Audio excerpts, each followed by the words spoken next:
She had 33 points, 13 rebounds, 12 assists in a win over Chicago on Saturday. It was his 15th triple-double of the season, and LeBron is averaging 30 points, 10 boards, 9 assists throughout this month, which is not bad. How does he continue to impress game after game in year 15, Nick? Well, the LeBron somehow having the best offensive year of his career, arguably, in year 15, is not something I saw coming. And LeBron having two of the best months of his career ever, these last 2 months, is also not something I saw coming. But since he averaged for the first time in his career a triple-double for a month this past February, this month, the month of March, he's giving you 30 points, like you mentioned, 10.4 rebounds, 9.1 assists. So he might average a triple-double for the second consecutive month. But the reason this is relevant to me, CC, is LeBron is, and I think he recognizes it out of necessity, he is engaging that playoff mode about a month earlier than he typically does. Because the Cavs were, given all the injuries, given how they were playing, they were briefly at least, before Detroit entered a total tailspin, at risk of missing the playoffs. Certainly at risk of going on the road in round one. Now, they're still technically at risk of falling to the 5 seed, but I don't think they will. What you're seeing is LeBron do everything earlier than he typically does. Now, he's not a guy we've seen get fatigued in the past, but I don't think we've seen LeBron at near this age have to start going this hard this early in a season. Right. I think LeBron also understands that the Jordan thing is going to come through numbers. It's not going to come through championships. I believe that's the reason why he's trying to push to play 82 games this year, so he can say in year number 15, I played some of the best basketball. The triple-double, the most in one season since he's been in the NBA, it's a combination of he's in great shape, he hadn't gotten nicked, and it's out of necessity.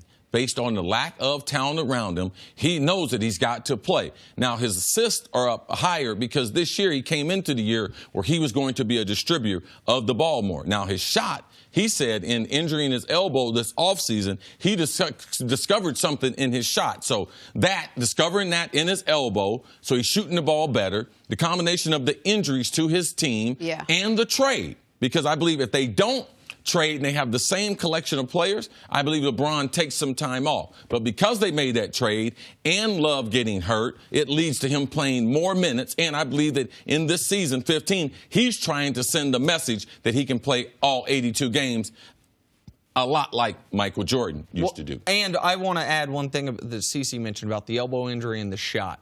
Up until January, LeBron was having the best three-point shooting year of his career. In January, he was awful from three. I think he shot 21% from three in January after shooting 43% the season leading up to it.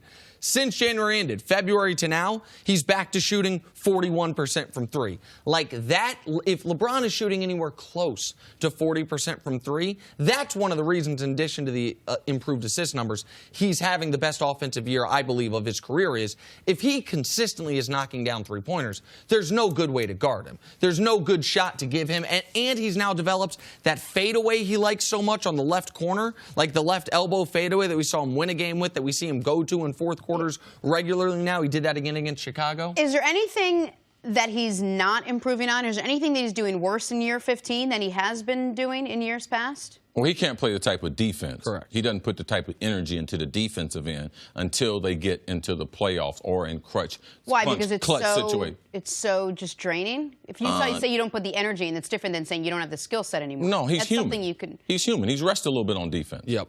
I mean, he's not as athletic either at 33. Like, it's impossible. I think if he were going all out, he still wouldn't be as good of a defender as he was his first couple years in Miami. One of those years in Miami, he should have won Defensive Player of the Year. He was, at a point in time, the league's best defensive player. Now, even if he goes all out, he wouldn't be the league's best defensive player. But when you're carrying such a load on on offense, you've got to rest at times. This is what we saw when James Harden was getting criticized a lot. He was the Rockets' only offense.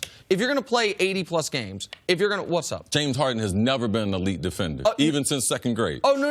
Like, he was a liability defensively. I absolutely agree with you. But what we've seen this year is because he is carrying a smaller load offensively, even not as... I think it's a conscious effort by James with that team with Chris Paul and C.J. Tucker, the mental toughness. Yeah, he decided, I'm going to play more defense. Because you can't play that type of offense, be that athletic, and then once the ball turns over and you're on the defensive end, just be a liability. I agree that part of it was, with James, a lack of attention to detail and a lack of focus on it. But I also truly believe the 2 years he was the worst at defense, people were making fun of him. He led the NBA in minutes and games both years. He was the only offense on their team and their only guard that threatened you. If you're going to play that type of minutes, you're going to have to rest on some ends of the court. And I think you're seeing something similar with LeBron. With the workload he's carrying offensively, he's going to have to find time to rest. If he's not going to take games off, and he's going to play 38 minutes per game. Thanks for watching. Subscribe here to get the latest from the show. Also, be sure to check out more of the best clips from First Things First, or go watch a few segments from our other shows on FS1.